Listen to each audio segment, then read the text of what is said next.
அனைவருக்கும் இனிய வணக்கம்.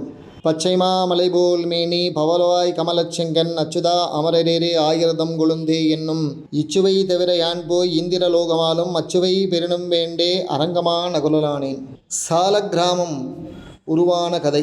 சாலக்கிராமம் ஒரு சமயம் என்ன அப்படின்னம்னா, ஒரு மன்னனுடைய மகள், அவள் பெயர் துளசி. இந்த துளசி மகாவிஷ்ணுவே கணவனாக அடைய வேண்டும் என்று தவம் இருந்தால், அவள் கடந்த ஜென்மத்தில் கிருஷ்ண பகவானுடன் கோபியாக கூடியிருந்தால், மகாவிஷ்ணு அந்த சமயத்தில் மாறுவேடத்தில் சென்று துளசியை ஏமாற்றினார். அப்பொழுது துளசி, என்னை ஏமாற்றிய நீ யாராக இருந்தாலும் கல்லாயாக போவாயாக என்று சாபமிட்டாள். அந்த கல்தான் சாலக்கிராம கல். உடனே மகாவிஷ்ணு துளசிக்கு காட்சி கொடுத்தார். பதறிப்போன துளசியை பார்த்து புன்னகை புரிந்தார் மகாவிஷ்ணு. அஞ்சாதே துளசி, எல்லாம் என் சித்தப்படியே நடக்கிறது. கிருஷ்ணாவதாரத்தின் போது கோபியாக இருந்தவள் தான் நீ. என்னை மனம் புரிய வேண்டும் என்று தவம் புரிந்தவளும் நீயே. பூலோகத்தில் வாழும் பக்தர்களுக்காக நான் அருள் பாலிக்கவே இத்தகைய லீலைகளையும் நடத்துகின்றேன்.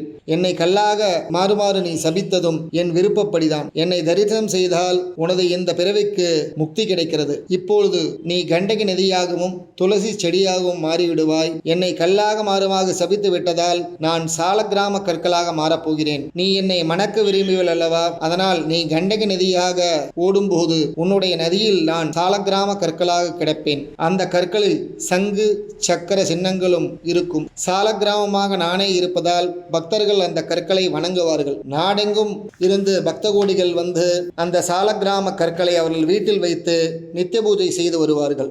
கற்கள் கிடைக்கும் நதியான நீயும் புனித கங்கை நதிக்கு சமமானதாக போற்றப்படுவாய். உன்னில் நீராடும் பக்தர்களுக்கு அவர்கள் கேட்டதை எல்லா வரங்களையும் நான் தருவேன். இங்கே வர முடியாதவர்கள் துளசியை எனக்கு அர்ச்சித்தால் போதும், துளசி தீர்த்தத்தை பருகினாலும் நான் மிகுந்த ஆனந்தம் அடைந்து அருள் பாலிப்பேன். யார் தங்களுடைய வீட்டில் சாலக்கிராம மூர்த்தியை வைத்து முறைப்படி வணங்குகிறார்களோ அந்த வீட்டில் வைக்கப்பட்டிருக்கும் சிறு இடத்தையே தன் கோயிலாக கொண்டு அங்கே நான் எழுந்தருள்கிறேன். அந்த சாலக்கிராமத்தில் நான் இப்போதும் வசிப்பேன். அந்த சாலக்கிராமம் வைத்து பூஜை செய்யும் வீட்டில் எந்த ஒரு தோஷமும் கிடையாது. சாலக்கிராமம் இருக்கும் வீடுகளில் உள்ளவர்களுக்கு சந்தோஷம், சௌபாகியம், முக்தி ஆகியவர்களையும் நான் தருவேன் என்று கூறினார் மகாவிஷ்ணு.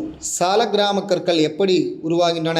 மகாவிஷ்ணு தங்கமயமான ஒளி உடலுடன் திகழும் வஜ்ர கிரீடம் என்னும் பூச்சியின் வடிவம் கொண்டு சாலக்கிராம கல்லை குடைந்து அதன் மைய பகுதியை அடைந்து அங்கு உமிழ்நீரால் சங்கு சக்கர வடிவங்களையும் தனது அவதார ரூபங்களையும் பலவிதமாக விளையாட்டாக வரைகிறார். இவைதான் சாலக்கிராம மூர்த்திகள். எதுவும் வரையப்படாமல் உருளை வடிவமாக கற்களாகவும் இந்த சாலக்கிராம கற்கள் கிடைக்கும்.